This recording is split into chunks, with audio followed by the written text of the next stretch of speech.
शांति। आज 27 अप्रैल 2024 की मुरली है। बाबा कह रहे, मीठे बच्चे तुम आए हो बाबा से स्वास्थ्य, समृद्धि, खुशी का वर्षा लेने। ईश्वरीय मत पर चलने से ही वर्षा मिलता है। ईश्वर से वर्षा लेने तो आए हैं, लेकिन मिलेगा कब? जब ईश्वर की मत पर चलेंगे। आगे इस मुरली से लिया गया प्रश्न है कि बाबा ने सभी बच्चों को विकल्प जीत बनने की युक्ति कौन सी बताई है? उत्तर बतलाते हैं बाबा कि विकल्प जीत बनने के लिए अपने को आत्मा समझ भाई भाई की दृष्टि से देखो। शरीर को देखने से विकल्प आते हैं, इसलिए भ्रिकुटी में आत्मा भाई को देखो। पावन बनना है तो ये दृष्टि पक्की रखो। निरंतर पतित पावन पिता को याद करो। याद से ही कट निकलती जाए। जो जंग लग गया वो याद से ही निकलेगा। खुशी का पारा चढ़ेगा और विकल्पों पर विजय प्राप्त कर लेंगे। ओम शांति। शिव भगवानुवाच अपने सालिग्रामों प्रति। शिव भगवानुवाच है तो जरूर शरीर होगा, तब तो वाच होगा। शरीर में आएंगे तब तो बोलेंगे। बोलने के लिए मुख तो जरूर चाहिए, तो सुनने वालों को भी कान जरूर चाहिए। आत्मा को कान, मुख चाहिए, अंग चाहिए। तो अभी तुम बच्चों को ईश्वरीय मत मिल रही है। इन अंगों के द्वारा हमें ईश्वर की मत मिल रही है, जिसको राम मत कहा जाता है। दूसरे फिर है रावण मत पर। ईश्वरीय मत और आसुरी मत। ईश्वरीय मत आधा कल्प चलती है। बाबा ईश्वरीय मत देकर तुमको देवता बना देते हैं। फिर सतयुग त्रेता में वही मत चलती है। वहाँ जन्म भी थोड़े हैं क्योंकि योगी लोग हैं। और द्वापर कलयुग में है रावण मत। यहाँ जन्म भी बहुत हैं क्योंकि भोगी लोग हैं, इसलिए आयु भी कम होती है। बहुत संप्रदाय हो जाती है और बहुत दुखी होते हैं। राम मत वाले फिर रावण मत से मिल जाते हैं, तो सारी दुनिया की रावण मत हो जाती है। अभी सारा दुनिया रावण की मत पर है।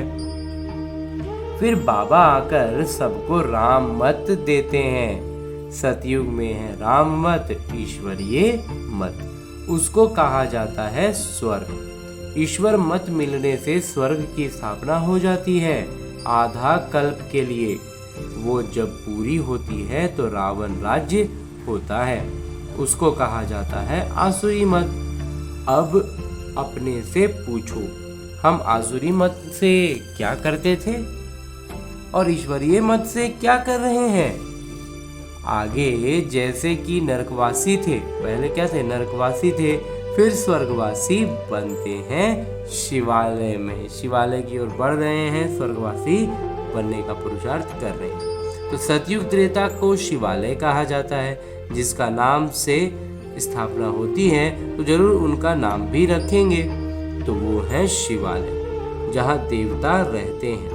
रचयिता पिता ही तुमको ये बातें समझा रहे हैं। क्या रचते हैं वो भी तुम बच्चे समझते हैं। सारी रचना इस समय उनको बुलाती है कि हे पतित पावन व हे मुक्तिदाता, रावण के राज्य से व दुख से छुड़ाने वाले। अभी तुमको सुख का मालूम पड़ा है, तब इसको दुख समझ। जब हमको वास्तविक सुख का ज्ञान मिला तब हमको समझ में आया कि ये वास्तव में तो दुख है, इसीलिए तकलीफ होती है। नहीं तो कई इसको दुख थोड़े ही समझते हैं। इस लौकिक दुनिया के सुख को सुख समझते हैं, लेकिन वास्तव में तो वो दुख हो जाता है। जैसे बाबा ज्ञानवान है, मनुष्य सृष्टि का बीज रूप है, तुम भी ज्ञानवान बनते हो। बीज में वृक्ष का ज्ञान होता है ना, परंतु वो है जड़। अगर चैतन्य होता तो बता देता। तुम चैतन्य वृक्ष के हो, इसलिए वृक्ष को भी जानते। बाबा को कहा जाता है मनुष्य सृष्टि का बीज रूप, सत्य चित्त आनंद स्वरूप। जो सच्चिदानंद कहते हैं ना, वही है मेरे बाबा। इस झाड़ की उत्पत्ति और पालना कैसे होती है ये कोई जानते नहीं। ऐसे नहीं कि नया वृक्ष उत्पन्न होता है, ये भी बाबा ने समझाया है। पुराने वृक्ष वाले मनुष्य बुलाते हैं कि आकर रावण से मुक्त करिए, क्योंकि इस समय रावण राज्य है। मनुष्य तो न रचयिता को न रचना को जानते हैं। खुद पिता बतला रहे हैं, मैं एक ही बार स्वर्ग बनाता हूँ, स्वर्ग के बाद फिर नरक बनता है। रावण के आने से फिर वाम मार्ग में चले जाते हैं। सतयुग में स्वास्थ्य समृद्धि खुशी सब है। तुम यहाँ आए हो बाबा से वर्षा लेने, स्वास्थ्य समृद्धि और खुशी का, क्योंकि स्वर्ग में कभी दुख होता नहीं। तुम्हारे दिल में है कि हम कल्प कल्प पुरुषोत्तम संगम युग में पुरुषार्थ करते हैं। नाम ही कैसा अच्छा है। और कोई युग को पुरुषोत्तम थोड़े ही कहते हैं, उनमें तो सीढ़ी नीचे उतरते जाते हैं। बाबा को बुलाते भी हैं, समर्पण भी करते हैं, लेकिन ये मालूम नहीं रहता कि पिता कब आएंगे। पुकारते तो हैं, ओ गॉड फादर लिबरेट करो, ओ परमपिता परमात्मा मुक्त करिए, हमारे पथ प्रदर्शक बनिए। मुक्तिदाता बनेंगे तो जरूर आना पड़े। अब मुक्तिदाता जो हैं उनको तो आना पड़ेगा ना मुक्त करने के लिए, फिर गाइड बन ले जाना पड़े और फिर पथ प्रदर्शक बनेंगे, हमें रास्ता दिखाएंगे और ले चलेंगे। तो बाबा बच्चों को बहुत दिनों के बाद देखते हैं तो बड़ा खुश होते हैं। वो हैं हद के पिता और ये हैं बेहद के पिता। बाबा रचयिता हैं, रच करके फिर उनकी पालना भी करते हैं। पुनर्जन्म तो लेना पड़ता है। किसी को 10 किसी को 12 बच्चे होते हैं, परंतु वो सब हैं हद के सुख, जो काग विष्टा समान है। तमो प्रधान बन जाते हैं। तमो प्रधान में सुख बहुत थोड़ा है। तुम सतो प्रधान बनते हो तो बहुत सुख होता है। सतो प्रधान बनने की युक्ति बाबा आकर बताते हैं। बाबा को अलमाइटी अथॉरिटी कहा जाता है। मनुष्य समझते हैं गॉड अलमाइटी अथॉरिटी है, ईश्वर जो है वो सर्वोच्च सत्ता है, तो चाहे सो कर सकते हैं, जो चाहे सो कर सकते हैं। मरे को जिंदा कर सकते हैं। एक बार कोई ने लिखा, अगर आप भगवान हैं तो मक्खी को जिंदा कर दिखाओ। ऐसे ढेर प्रश्न पूछते हैं। तुमको बाबा ताकत देते हैं जिससे तुम रावण पर जीत पाते हो। बाबा हमें शक्ति किस चीज की देते हैं? रावण पर जीत पाने की। बंदर से मंदिर लायक बनते हो। उन्होंने फिर क्या क्या बना दिया है। वास्तव में तुम सब सीताएं भक्तियां हो। तुम सबको रावण से छुड़ाया है। रावण द्वारा तुमको कभी भी सुख नहीं मिल सकता। इस समय सब रावण की जेल में है, राम की जेल में नहीं कहेंगे। राम की जब प्रजा राजा होंगे ना, तो फिर वहां पर जेल नहीं होगा, सबके सब मुक्त होंगे, आजाद होंगे। राम आते हैं रावण की जेल से छुड़ाने। रावण 10 सर वाला बनाते हैं, उनको 20 भुजाएं दिखाई हैं। बाबा ने समझाया है कि 5 विकार पुरुष में 5 विकार स्त्री में हैं। उनको कहते हैं रावण राज्य, वह 5 विकार रूपी माया का राज्य। ऐसे नहीं कहेंगे इनके पास बहुत माया है, माया का नशा चढ़ा हुआ है, नहीं, ऐसे भी नहीं। तो धन को माया नहीं कहेंगे, धन को संपत्ति कहा जाता है। तुम बच्चों को संपत्ति आदि बहुत मिलती है, तुमको कुछ भी मांगने की दरकार नहीं, क्योंकि ये तो पढ़ाई है। पढ़ाई में मांगना होता है क्या? शिक्षक जो पढ़ाएंगे वो छात्र पढ़ेंगे, जितना जो पढ़ेंगे उतना पाएंगे। मांगने की कोई बात ही नहीं, इसमें पवित्रता भी चाहिए। एक अक्षर की भी वैल्यू देखो कितनी है। पद्मा पदम। बाबा को पहचानो, याद करो। बाबा ने पहचान दी है। जैसे आत्मा बिंदी है वैसे मैं भी आत्मा बिंदी हूँ। वो तो सर्वदा पवित्र हैं, शांति ज्ञान पवित्रता के सागर हैं। एक की ही महिमा है। सबका पोजीशन अपना अपना होता है, बाकी फिर सबका जो पद है वो अपना अपना है। नाटक भी बनाया है। कण कण में भगवान। जिन्होंने नाटक देखा होगा वो जानते होंगे। बाबा कह रहे हैं कि जो महावीर बच्चे हैं उनको तो बाबा कहते हैं तुम भल कहीं भी जाओ, सिर्फ साक्षी हो देखना चाहिए। अभी तुम बच्चे राम राज्य स्थापन कर रावण राज्य को समाप्त कर देते हो। ये है बेहद की बात। वो कहानियां हद की बना दी हैं। तुम हो शिव शक्ति सेना। शिव ऑलमाइटी है ना, शिव तो सर्वोच्च है, तो शिव की शक्ति लेने वाले शिव की सेना तुम हो। उन्होंने भी फिर शिव सेना नाम रखा है। अब तुम्हारा नाम क्या रखें? तुम्हारा तो नाम रखा है प्रजापिता ब्रह्मा कुमार कुमारियां। शिव की तो सभी संतान हैं। सारी दुनिया की आत्माएं उनकी संतान हैं। शिव से तुमको शक्ति मिलती है। शिव बाबा तुमको ज्ञान सिखाते हैं जिससे तुमको इतनी शक्ति मिलती है जो आधा कल्प तुम सारे विश्व पर राज्य करते हो। तुम्हारी ये है योग बल की शक्ति और उन्हों की है बाहुबल की। भारत का प्राचीन राजयोग गाया हुआ है। चाहते भी हैं भारत का प्राचीन योग सीखें जिससे स्वर्ग की स्थापना हुआ था। कहते भी हैं क्राइस्ट से इतने वर्ष पहले पैराडाइज था, स्वर्ग था। वो कैसे बना? योग से। तुम हो प्रवृत्ति मार्ग वाले सन्यासी। वो घर बार छोड़ जंगल में चले जाते हैं। नाटक अनुसार हर एक की किरदार मिला, हर एक को अपना अपना किरदार नाटक के अनुसार मिला हुआ है। इतनी छोटी सी बिंदी में कितना किरदार है, इसको कुदरत ही कहेंगे। बाबा तो सर्वदा शक्तिमान स्वर्णिम युग है, स्वर्णिम अवस्था में है। अभी तुम उनसे शक्ति लेते हो। ये भी नाटक बना हुआ है। ऐसे नहीं कि हजार सूर्य से तेजोमय है। वो तो जिसका भाव बैठता है तो उस भावना से देखते हैं। आंखें लाल लाल हो जाती हैं। बस करो, हम नहीं सहन कर सकते। बाबा कहते हैं वो सब भक्ति मार्ग के संस्कार हैं। ये जो कुछ भी होता है ना, ये सब बाबा कहते हैं भक्ति मार्ग के संस्कार हैं। ये तो ज्ञान है। यहाँ तो बाबा ज्ञान देते हैं और इसको पढ़ना है, इसमें पढ़ाई पढ़नी है। बाबा शिक्षक भी हैं, पढ़ा भी रहे हैं। तो हमको कहते हैं तुमको तमो प्रधान से सतो प्रधान बनना है। बाबा ने समझाया है हियर नो एविल।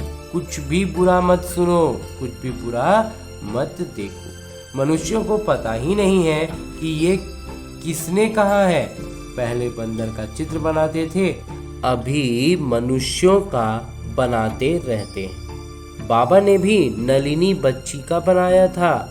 मनुष्यों को भक्ति का नशा कितना है। भक्ति का राज्य है ना, अभी होता है ज्ञान का राज्य। फर्क हो जाता है। बच्चे जानते हैं बरोबर ज्ञान से बहुत सुख होता है, फिर भक्ति से सीढ़ी नीचे उतरते हैं। हम पहले सतयुग में आते हैं, फिर जूम मिसल नीचे उतरते हैं। 1250 वर्ष में 2 कला कम होती है। चंद्रमा का मिसाल मिलता है, चंद्रमा को ग्रहण लगता है, कलाएं कम होने लगती हैं, फिर धीरे धीरे कलाएं बढ़ती हैं तो 16 कला होता है। वो है आधा कल्प की बात। ये तो है बेहद की बात। इस समय सभी पर राहु का ग्रहण है। ऊंचे ते ऊंचे है बृहस्पति की दशा, नीचे में नीची है राहु की दशा। एकदम दिवाला निकाल देते हैं।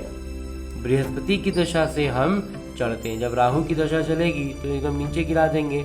बृहस्पति की दशा आई तो ऊपर चढ़ते हैं। वो बेहद के पिता को जानते नहीं हैं। अब राहु की दशा तो सब पर बरोबर है, ये तुम जानते हो। अभी का जितना भी ज्ञान में जो नहीं है उस सब पर बाबा कहते हैं राहु की ही दशा है, और उनकी अवस्था को हम जान रहे हैं और कोई नहीं जानते। राहु की दशा ही इंसॉल्वेंट बनाती है, हमें गुलाम बना देती है। बृहस्पति की दशा से हम सॉल्वेंट मुक्त बनते हैं। भारत कितना स्वतंत्र था, एक ही भारत था। सतयुग में राम राज्य पवित्र बनना होता है, जिसकी महिमा होती है। अपवित्र राज्य वाले गाते हैं मैं निर्गुण हारे में कोई गुण नहीं। ऐसी संस्थाएं भी बनाई हैं, निर्गुण संस्था। अरे ये तो सारी दुनिया निर्गुण संस्था ही है, एक की बात थोड़ी ही है। बच्चों को हमेशा महात्मा कहा जाता है, तुम फिर कहते हो कोई गुण नहीं। ये तो सारी दुनिया है जिनमें कोई गुण न होने के कारण राहु की दशा बैठी है। अगर गुण उभरने लग जाएगा तो राहु की दशा खत्म हो जाएगी। तो अब बाबा कहते हैं दे दान तो छूटे ग्रहण। अब जानना तो सबको है ना, देह सहित देह के सभी धर्मों को छोड़ो, अपने को आत्मा निश्चय करो, तुमको अब वापस जाना है। पवित्र न होने के कारण वापस कोई जा न सके। अब बाबा पवित्र होने की युक्ति बताते हैं। बेहद के पिता को याद करो। कई बच्चे कहते हैं बाबा हम भूल जाते हैं। बाबा कहते हैं मीठे बच्चों, पतित पावन पिता को तुम भूल जाएंगे तो तुम पावन कैसे बनेंगे? विचार करो कि ये क्या कहते हो। जानवर भी कभी ऐसे नहीं कहेंगे कि हम पिता को भूल जाते हैं। तुम क्या करते हो? मैं तुम्हारा बेहद का पिता हूँ। तुम आए हो बेहद की वर्षा लेने। निराकार पिता साकार में आए तब तो पढ़ाएं। अभी बाबा ने इसमें प्रवेश किया है। ये है बाप दादा, दोनों सम्मिलित रहते हैं। दोनों की आत्मा इस भ्रिकुटी के बीच में है। तुम कहते हो बाप दादा, तो जरूर दोनों आत्माओं का तुमको ज्ञान मिलता है, तो जानते हो कि हम भाई भाई हैं। फिर प्रजापिता ब्रह्मा द्वारा हम भाई रूप की कशिश होती है। बहुतों को विकल्प आ जाते हैं। अच्छा शरीर देखकर विकल्प आते हैं। अब बाबा कहते हैं अपने को आत्मा समझ, भाई भाई की दृष्टि से देखो। आत्माएं सब भाई भाई हैं। भाई हैं तो पिता जरूर चाहिए। सबके एक पिता है, सभी पिता को याद करते हैं। अभी बाबा कहते हैं तमो प्रधान बनना है तो मामेकम याद करो। जितना याद करेंगे तो कट निकलती जाएगी। जो जंग लग गया है ना, वो पूरा धीरे धीरे निकलता जाएगा। खुशी का पारा चढ़ेगा और कशिश होती रहेगी। नंबरवार पुरुषार्थ अनुसार खुशी का पारा चढ़ेगा, कशिश रहेगी, लेकिन ये भी नंबरवार होगा। अच्छा, मीठे मीठे सिकिलते बच्चों प्रति माता पिता बाबा का याद प्यार और आशीर्वाद। रूहानी बाबा की रूहानी बच्चों को नमस्ते। हम रूहानी बच्चों की ओर से रूहानी बाबा का याद प्यार और प्रणाम। धन्यवाद बाबा, धन्यवाद। मुरली के लिए भी धन्यवाद और इस अनूठे अलौकिक ब्राह्मण जीवन के लिए भी बहुत बहुत बहुत धन्यवाद बाबा, बहुत धन्यवाद। आगे आज की मुरली से लिए गए वो प्रमुख बिंदु हैं जिन्हें हमें अपने ब्राह्मण जीवन में धारण करने हैं। उनमें सबसे पहले है कि पढ़ाई पर पूरा ध्यान देकर स्वयं को संपत्तिवान बनाना है। कुछ भी मांगना नहीं है। एक बाबा की याद और पवित्रता की धारणा से पद्मापति बनना है। और दूसरा है कि राहु के ग्रहण से मुक्त होने के लिए विकारों का दान दे देना है।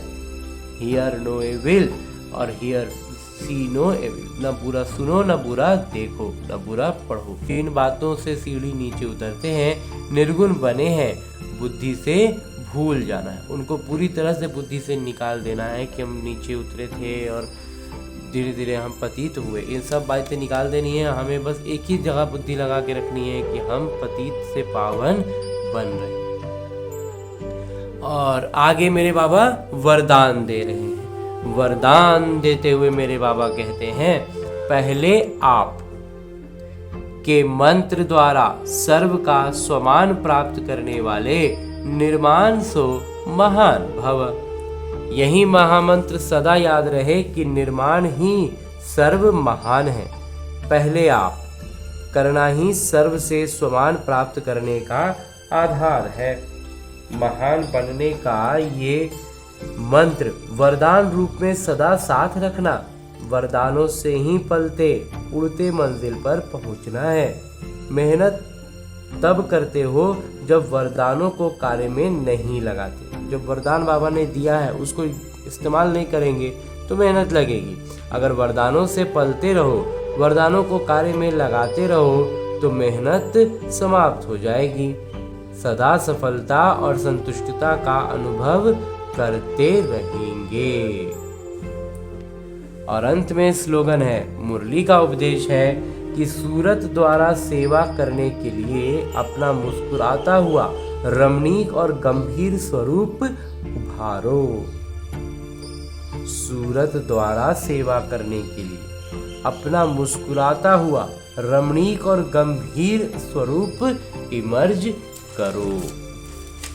और आज की मुरली के बाद मेरे बाबा अव्यक्त इशारे दे रहे हैं कि किसी के संस्कार सरल मधुर होते हैं तो वो संस्कार स्वरूप में आ जाते हैं। जब संस्कार बाप दादा के समान बन जाएंगे तो बाप दादा के स्वरूप सभी को देखने में आएंगे। सबको ये लगेगा कि ब्रह्मा बाबा और शिव बाबा की झलक आ रही है। जैसे बाप दादा यानी ब्रह्मा बाबा और शिव बाबा, वैसे हूबहू वही गुण, वही कर्तव्य, वही बोल, वही संकल्प अनुभव होंगे। सभी के मुख से निकलेगा, ये तो वही लगते हैं। संस्कारों में इतना ऊपर उठते चले जाना है, इतना बाबा से अपने आप को जोड़ लेना है कि लोग देख करके कहें कि ये तो वही लगते हैं। अच्छा, ओम शांति। उलझन में उलझता रह न जाए, अनमोल